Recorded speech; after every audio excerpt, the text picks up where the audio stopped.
Hey guys, it's Parrot with the Camping Camper. So a couple of weeks ago, we went down to Louisiana to one of our friends' houses. His name's KT. He's got a YouTube channel called Slow Momentum. Go check him out if you're interested in RV transport.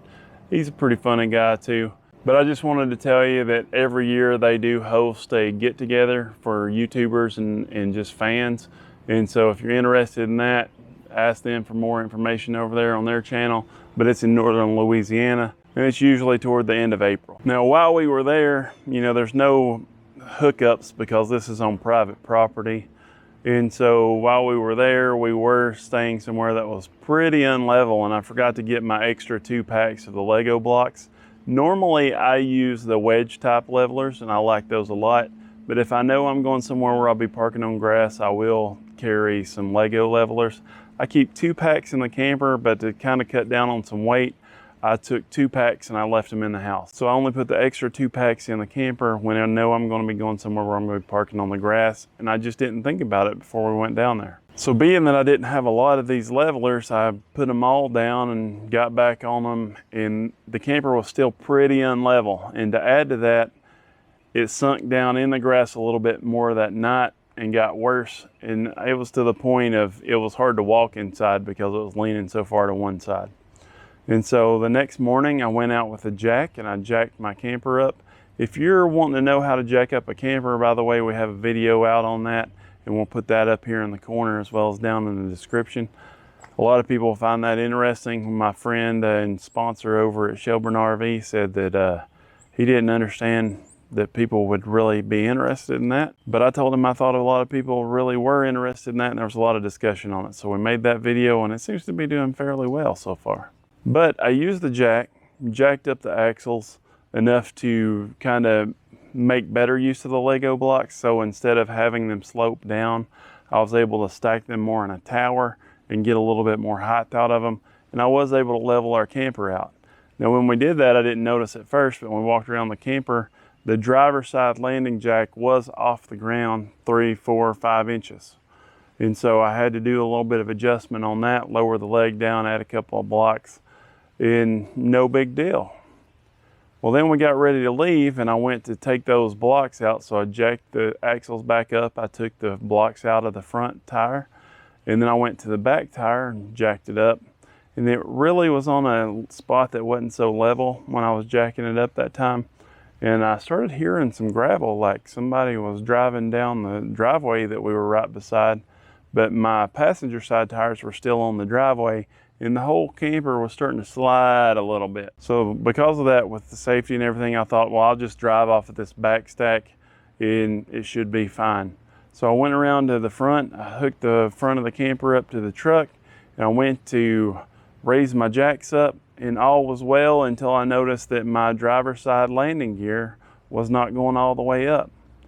So it took me a little bit to figure that out. I thought, well, it's up enough, I'll just pull the pin and raise the leg up, get some clearance there, and we'll go home. Well, I pulled the pin, and the outer sleeve actually fell down that holds the pin to the ground instead of being able to put the other one up. So that foobarred my plan there. And so what I had to do is I had to get a ratchet strap, tie around that landing jack just to hold it up while we were on our way home. And the travel on the way home was really uneventful. Now there's a couple of things that I think may have caused this. Number one, I do use the Anderson hitch, and they say that you have more of an issue with your jacks with the Anderson hitch just because you have a tendency to more overextend them because you got to get up over the ball and lower it back down. But I think the main thing that happened here is as that camper was starting to slide, that was putting a lot of torsion on that front landing gear because it was on that side, and I think that it twisted it. And somehow I think that led to it stripping out the landing gear. In any event, I did a little research online and found that a lot of times there's a shear pin in there or some gears that can cause issues. And so I took the jack off and I took it over to Steve's over at Shelburne RV, and he tore it apart for me and said, no, the pin looks good, so that means the jack's probably messed up. The way that he described it is there's a large nut down in the base of the jack there, and that can get stripped out, and if that happens, then you gotta buy a whole new jack. And so we looked at it a little bit further, And sure enough, I was able to tell that whenever you just pulled it in and out, because it would just move freely, we were able to see that threaded area and it just didn't hold anything anymore. So just a little general information on these Lippert electric landing jacks. You know, I do not have an auto level system. I only have electric front jacks. I personally preferred that because I see so many people have issues out of their auto level. And so with the wedge levelers, I hardly ever have any issues with getting level or anything like that. And so for me, it works out pretty good. Now these Lippert landing gear jacks do come in a couple of different sizes. Mine are 29.5 inches. And they also come with one that's a little bit longer. I think it's around 35 inches, but I'm not sure. I'm going to find some links for these jacks and I'm going to put them in the description down below so you can check them out if you're having an issue, which is probably why you're watching the video, right? Now, there is 2 different jacks for each system. So there's a lead jack. That's going to be the jack that the motor is actually attached to. And there's going to be a follower jack. Mine was the follower jack. The way my system's set up is the lead jack is on the passenger side and the follower jack's on the driver's side. Now I want to tell you, before you take these apart or anything, I want you to take some pictures of how they look. I want you to take pictures of the jack that you're taking off, and I want you to pay special attention to where the indentions are. There'll be some on the side that's facing toward the middle of the camper and some that are facing toward the driver's side or passenger side of the camper, because they're going to be on both sides there. These indentions are very important. They're what actually holds the weight, them and 2 like 1/4 inch bolts. So you want to get those back in the same place. The reason that I'm telling you this is because I did install mine incorrectly at first. The only reason that I noticed this is because it wasn't running quite as smooth as it usually does. And the bar there was slanting down toward the new jack because I had it a little bit lower than what it was supposed to be. So without further ado, let's go into the steps on how to replace these jacks. And it's really no big deal. It's a pretty easy project. It's not too cheap a one though, because anytime you get into jacks, it's going to be a couple $100 probably. But here we go. Step 1 is going to be to clear out your storage where your jacks are, which is usually in the very front compartment of your 5th wheel underneath the hitch. So you're going to have to open that up and you're going to have to get enough out of there where you can get to the bolts that you're going to have to get to take this jack off. Step 2, that bar that goes from one jack to the other jack across the top, it's usually going to be a square tube. You're going to have to remove the bolt in that on the end that you're taking off. And so on us being the follower jack, it was just the very end. You take that bolt out and then you pull that back. It should just telescope and retract. But the issue with that is there is a plastic piece that pops out of the end that kind of surprised me.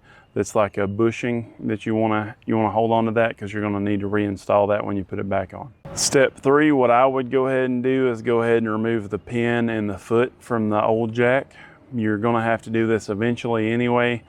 And I ended up having to take the jack and pull it through the top over the floor of the camper because I didn't have enough space underneath, just because you can't twist it but so far. And so I would just go ahead and do that. Even if you are able to get it out, you're still going to have to take it off to put it on the new jack, so I just go ahead and take it off now. Step 4, I want you to go ahead and remove those 2 large bolts that are holding the side of the jack in place. So you're going to see some metal brackets there, and there's going to be a bolt and a lock washer at the top and bottom. You're going to go ahead and take both of those out, and then that's what holds the jack in, so it's going to just fall down by gravity. Step 5, you're going to remove the jack. Like I said, you may have to pull out above the floor of where it went through the camper. Step 6, you're going to get your replacement jack and you're going to drop it in.